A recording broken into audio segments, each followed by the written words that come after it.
కానీ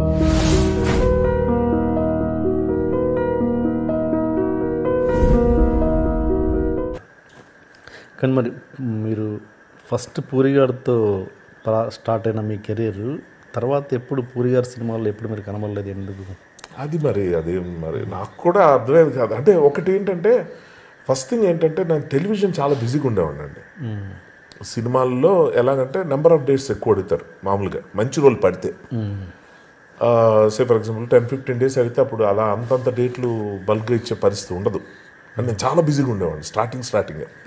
సో దాంతో ఏంటంటే అదొక రీజను. ఇంకోటి ఏంటంటే నాకు చిన్న తెలిసేది కాదు, వెళ్ళి అందరినీ కలవాలి అని తెలిసేది కాదు. నేనేంటంటే టెలివిజన్ అంతా ఒక ఇంటర్మీడియట్ ఒక మీడియం అలాంటిది అనుకున్నా. ఏంటంటే ఇది చూస్తుంటారు సినిమా వాళ్ళంతా, ఇందులో బాగా చేసే వాళ్ళకి ఛాన్సులు వస్తాయి అలా అనుకునేవాడిని. అది నిజంగా అప్పుడు మాకు తెలిసేది కూడా కాదు. నా పని నేను చేసుకుని వెళ్ళిపోవటం, ఎవరో ఒకరు చూస్తే ఏదైనా ఛాన్స్ వస్తుంది అయిపోతుందని. అంటే నా ఫస్ట్ ఛాన్స్ అలా వచ్చింది. నేను ఎప్పుడు ఏం యాక్టర్గా ట్రై చేయలేదు. మ్యూజిక్ డైరెక్టర్ కూడా కాదు, మ్యూజిషియన్ అవుదామని వచ్చినాడు హైదరాబాద్. ఎవరో చూసి నువ్వు యాక్టింగ్ చేయొచ్చు కదా అంటే, సరే వస్తే డబ్బులు ఉంటాయి కదా, కొంచెం ముందు మ్యూజిషియన్గా నిలబడే లోపు, అది మ్యూజిషియన్ అయ్యే లోపు నిలబడాలి కాబట్టి డబ్బులు కావాలి. సో ఏదో వాళ్ళు యాక్టింగ్ అంటున్నారు, మనకెళ్ళిపోయింది, ఓకే చేస్తాను. సో అలా పిలిచి ఇస్తారు ఛాన్సెస్ అనుకున్న ఆ థాట్ ప్రాసెస్ ఉండటం వల్ల బహుశా నేను ఎప్పుడు ఎవరి దగ్గరికి ఎప్పుడు వెళ్ళలేదండి. వెళ్ళకూడదని కాదు, నేను వెళ్ళకూడదని కాదు, అలా వెళ్ళకూడదేమో అని ఎక్కడికి అలా అడగకూడదేమో తెలిసేది కాదు. ఇవి మళ్ళీ మీరు బిజీ అయినాక ఆయన బిజీ అయినాక ఎప్పుడైనా కలుసుకుని ఆంధ్ర వాళ్ళ షూటింగ్ అప్పుడు వెళ్ళి నేను కలిశానండి. నా ఆర్టిస్ట్గా నన్ను గుర్తుపెట్టారు మామూలుగా. సార్ మీకు గుర్తుంది అసలు మీ ఫస్ట్ మీడియా ఇందాక మీ టీఎన్ఆర్కి నాకు ఎక్కడ పరిచయం అన్నది మీరు చెప్పారు కదా, అలాంటి ఎపిసోడ్ చెప్పాను. బట్ పూరి గారు మెమరీ ఇవ్వని ఇంకా లేదు మీకు గుర్తున్నారు అది ఇది అంటే, ఏం లేదు సార్ షూటింగ్ అప్పుడు ఎన్టీఆర్ని కలవడానికి వెళ్ళా. ఎన్టీఆర్ బర్త్డే అనుకుంటా సంథింగ్. రాజీవ్ వల్ల ఎన్టీఆర్ పరిచయం అయితే లొకేషన్ చూడడానికి వెళ్ళినప్పుడు పూరి గారు ఉన్నారు. ఆయన కలవడానికి అలా అంటే ఒకరిని కలవడానికి వెళ్తే వాళ్ళు డిస్టర్బ్ అవుతారు, పనుల్లో ఉంటారు కదా, అది కరెక్ట్ కాదు అనుకునేవాడు. అది కరెక్ట్ కాదు యాక్చువల్గా. వర్క్లో ఉన్నప్పుడు నన్ను ఎవరు కలిసినా నేను ఇబ్బంది పడతాను. బట్ ఆ తర్వాత ఆయన కలవాలి కదా, తెలిసేది కాదు. మనం వెళ్తే డిస్టర్బ్ అంటే ఒక ఇన్ఫీరియారిటీ కాంప్లెక్స్ ఉండేదండి. డైరెక్షన్ పరంగా వస్తే మిమ్మల్ని ఫస్ట్ అంటే మిమ్మల్ని డైరెక్షన్ రూట్లోకి దించింది రాజమౌళి గారే కదా, శాంతినివాస్. కరెక్ట్. అదేనా లేదా అమృతం తర్వాత కదా? అమృతం ఫస్ట్ శాంతినివాసమే. ఓకే. ఆ ఎక్స్పీరియన్స్ చెప్పండి. అండ్ ఆయన అలా అంత జర్నీ చేసిన ఆయన సినిమాల్లో కూడా మీరు ఎక్కడ కనబడలేదు. శాంతినివాసం టైంలో ఏం జరిగిందంటే రైటర్గా కొన్ని ఎపిసోడ్స్కి నేను చేయటం జరిగింది. రాజమౌళి గారికి నా రైటింగ్ అంటే చాలా ఇష్టం. కస్తూరి సీరియల్కి నేను రాస్తుండేవాడిని. అప్పుడు ఆ సీరియల్ రెగ్యులర్గా ఫాలో అయ్యేవారు. రాజీవ్ ద్వారా ఒకసారి పరిచయం చేసుకుని నేను కలిసినప్పుడు అప్పుడు రాజమౌళి ఎవరికి తెలియదు, నాకు కూడా తెలియదు, నాకే కదా ఎవరికి తెలియదు. ఆ రోజుల్లోంచి పరిచయం ఆయన. రాజీవ్ బాగా గొప్పగా చెప్తున్నాడు ఆయన గురించి. చాలా అన్నారే నీ రైటింగ్కి అతను మ్యాచ్ అయితే మీ ఇద్దరు కలిస్తే బాగుంటుంది, నేను మీ ఇద్దరిని టైప్ చేద్దామని చూస్తున్నాను ఏదో ప్రాజెక్ట్కి. రాజీవ్ చాలా తపన పడేవాడు అండి ఆ విషయంలో. చాలా అంతా నేను రెస్పెక్ట్ ఫర్ మై వర్క్ అని చెప్పాలి. అది he use to like my work like anything. మనిషిగా వాళ్ళు కంప్లైంట్లు తిడతాడు, ఇప్పుడు నన్ను ఇప్పటికీ తిడతా ఉంటాడు, కానీ వర్క్ పరంగా మాత్రం. అప్పుడు రాజమౌళి గారిని పరిచయం చేస్తే పరిచయం అయిన తర్వాత ఒక శాంతినివాసం సీరియల్ చేస్తున్నాం, మీరు రాయాల్సి ఉంటుందంటే కూర్చొని రాసి ఒక కొన్ని ఎపిసోడ్లు 10-15 ఎపిసోడ్లు. అది జరిగింది ఏంటంటే స్క్రీన్ ప్లే మొత్తం మార్చి ఇంకో రకంగా చెప్పా. అది రాజమౌళి గారికి బాగా నచ్చింది, కానీ రాఘవేంద్రరావు గారికి నచ్చకపోవచ్చు. అది ఆ విషయం కూడా చెప్పారు ఆయన రాజమౌళి గారు, ఇది రాఘవేంద్ర గారి ఫార్మాట్ కాదు మరి చూసుకోండి అని చెప్పి. మరి ఏం చేద్దాం వదిలేనా అన్నాను. ఒకసారి ట్రై చేయండి చూద్దాం ఏమవుతుందని. ట్రై చేస్తే మొత్తానికి పోస్టే పోయింది. అది రాఘవేంద్ర గారిని 15 రోజులు టైం తీసుకొని ఇదా నువ్వు చేసింది, నీకు రామ్ గోపాల్ వర్మ అంటే చాలా ఇష్టమా అని అడిగితే అవును సార్ అన్న. కనపడుతున్నాయి ఛాయలన్నీ, ఇది ఆ టైప్ కాదమ్మా, ఫ్యామిలీ స్క్రిప్ట్ ఇది, సో దీన్ని ఫ్యామిలీ స్టైల్లో పక్కా నా స్టైల్లో డీల్ చేయాలి అది ఇది. అంటే కొంచెం ట్రీట్మెంట్ ఏమైనా మారిస్తే బాగుంటుందేమో. ట్రీట్మెంట్ ఆయన మార్చి నన్ను మార్చేసారు వేరే రైటర్. అయితే కొంతకాలం అలా గడిచి నేను ఓన్లీ యాక్టర్గా కంటిన్యూ అయ్యాను. ఒక క్యారెక్టర్ అందులో రాజమౌళి గారికి బాగా ఇష్టమైన క్యారెక్టర్ నాతో చేయించారు. నెగిటివ్ షేడ్ ఉంటుంది, చాలా ఫ్యాంటాస్టిక్ రోల్ అది. రాజమౌళి గారు రాసేవారు ఆ పర్టికులర్ సీన్స్ అని.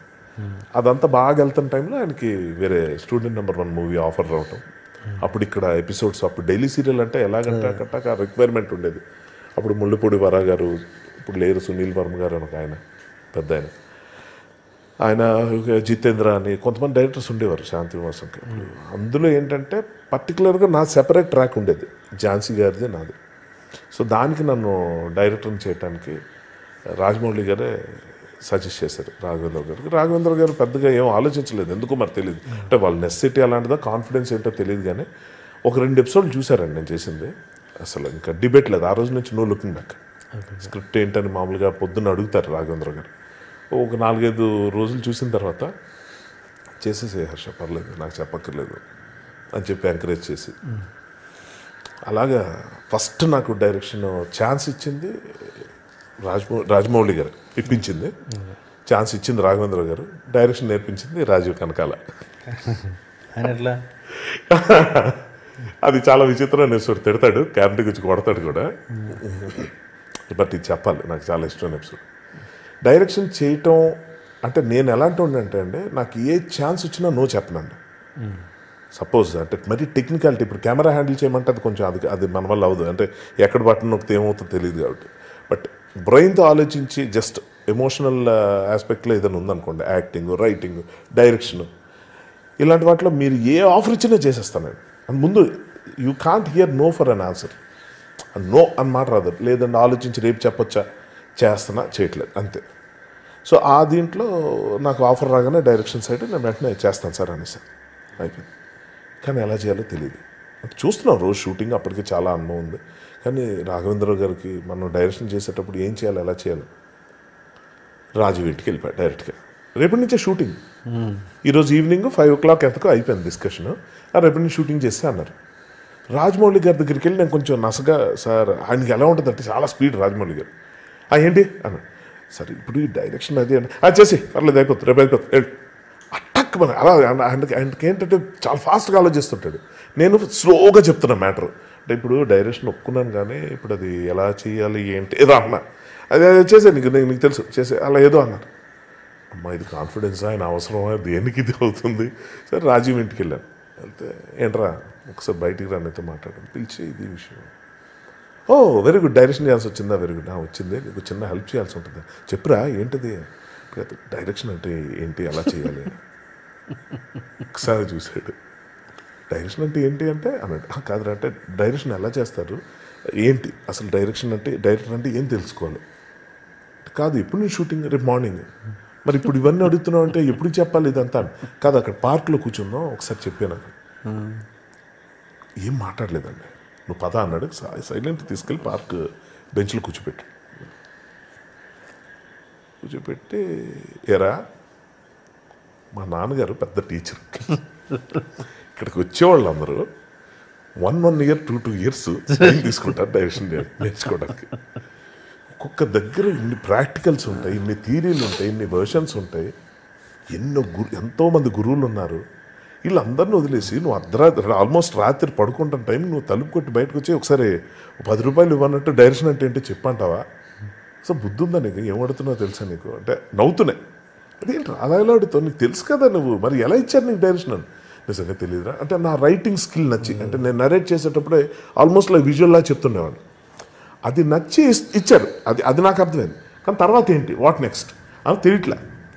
అప్పుడు రాజు కూర్చోబెట్టి ఇది నిజంగా వినాల్సిన టాపిక్ అండి.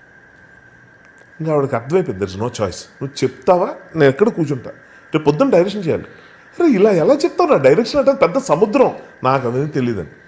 సర్లే బేసిక్స్ చెప్తాను విను.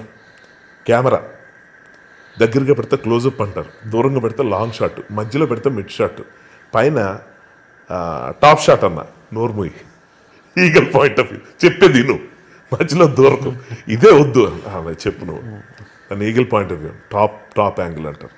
తర్వాత అది స్విచ్ ప్యాన్ ఎలాగా అన్న, ఏంటది అన్నాడు. అదే స్విచ్ ప్యాన్ టీవీ సీరియల్స్లో జుప్ అని షాక్ అవుతున్నప్పుడు వస్తుంది కదా, అది ఏం ప్యాన్ అదే స్విచ్ ప్యాన్. అడిగి వాడికి తెలియకపోతే తెలియనట్టు ఉండాలి, తెలిస్తే కరెక్ట్ మాట్లాడాలి.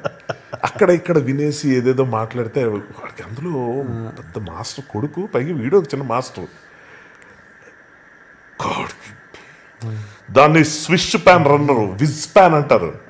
విజ్ ప్యానా అది మళ్ళీ ఎటకారంగా అడగ, విజ్ ప్యాన్ ఏంటి, అరే దానికి టెక్నికల్గా ఏ పేరు లేదురా, అది ఎవడో కనిపెట్టే టక్మని వచ్చేసింది. షాక్ అయ్యేటప్పుడు కెమెరా ఇలా తిప్పుతారు, అప్పుడు షాక్ ఎన్హాన్స్ అవుతుంది. కెమెరా ఇలా తిరిగేటప్పుడు విజ్ అని సౌండ్ వస్తుంది కాబట్టి విజ్ ప్యాన్ అన్నారు దాన్ని. మరి అందరు స్విచ్ ప్యాన్ అంటారు, అన్నీ చెప్పిట్టుకుంటారు. నువ్వు మాట్లాడక నా దగ్గరికి వచ్చి ఎవడంటాడు నా దగ్గర చెప్తావేంటి ఏంటి అంటే సరే సరే చెప్పాను. ట్రాలీ, దానికి జూమ్, ఎవరికైనా ఒక లోపల వాడు మనసులో ఏదో అనుకుంటుంది తెలియాలంటే కెమెరా దగ్గరికి వెళ్ళాలి. అది జూమ్ అయినా ట్రాలీ అయినా. ఎవడైనా ఇన్ఫీరియర్గా ఫీల్ అవుతుంటే వెనక్కి తీసుకెళ్తాం. ఇవి చాలా బేసిక్స్, ఇవన్నీ కరెక్ట్గా ఇది కాదు. రైట్ లెఫ్ట్ అంటారు కెమెరా, ఇది అదని టక్ టక్ టక్. మీరు నమ్మరండి, చిరాకులో వీడు గొడవ వదిలించుకోద్దాం అన్నట్టు కరెక్ట్గా అరగంటలో చెప్పాడు సార్. ఈరోజు నేను ఈ సినిమా తీసిన, దీని తర్వాత 1000 సినిమాలు తీసిన వాడే గురువు. ఆ పార్కులో నాకు కూర్చోబెట్టి అరగంట నేర్పించినదే నాకు ఈ రోజుకి జరుగుతుంది. ఇది చెప్పొచ్చేది ఏంటంటే సార్, తపన అనేది ఒకటి ఉంటుంది చూడండి, అదే సార్ మనకు ఫుడ్ పెట్టేది. గురువులు ఎవరున్నా కూడా శిష్యుడు కరెక్ట్గా లేకపోతే ఎంత పెద్ద గురువు కూడా ఏం చేయలేడు. శిష్యుడు కరెక్ట్గా అబ్జార్బింగ్ మూడ్లో ఉంటాడు. ఆకలి మీద ఉన్న నేలలాగా, ఎండిపోయిన నేలలాగా. పెద్ద వర్షం పడింది అనుకోండి, అక్కడ కాలువ వరద అవ్వదు, భూమి లాగేసుకుని మళ్ళీ డ్రై అయిపోతుంది 5 మినిట్స్లో. అంటే అంత ఆకలి మీద ఉండే పరిస్థితి ఉంటుంది ఒక అప్కమింగ్ వాడికి. నాలాగా దూకేసి ఇందులోకి అంటే దూకేయటమే, అలాంటి ఇది ఉన్న వాళ్ళకి దాదాపు 80% ఇండస్ట్రీలో అలాగే ఉంటారండి. మంచి తపంతో ఉంటారు. వాళ్ళకేంటంటే ఇలాంటి కాస్త ఫీడింగ్, టెక్నికల్గా సపోర్టు. అప్పుడు సెల్ ఫోన్ లేవు, కానీ దాదాపు రాజీవ్ నేను షూటింగ్ చేస్తున్న కొద్ది రోజులు, మొదటి 2 రోజులు మిస్ అయ్యాడు, కానీ 3వ రోజు 4వ రోజు రావటం, ఏంటి ఏం చేస్తున్నావు, షార్ట్ డివిజన్ ఎలా చేస్తున్నావు ఏంటి. ఈవెన్ రాజమౌళి గారు చూసుకోవడం జరిగింది. బట్ రాజమౌళి గారు నేను చేస్తుంది చూసేవారు, అలాగని ఎలా చేస్తున్నావు చూసేవాడు వచ్చి, ఇది కరెక్ట్, ఇది కాదు, బాగానే వెళ్తున్నావు, ఇది కరెక్టే, చూసుకో, కొంచెం ఈ షార్ట్ ఇంకోలా పెట్టొచ్చాము. రాజీవ్ ఇప్పటిదాకా సీరియస్గా తీసుకోలేదు కదండి. ప్రపంచానికి తెలియని గొప్ప విషయం చెప్తా, ఒక వండర్ఫుల్ డైరెక్టర్.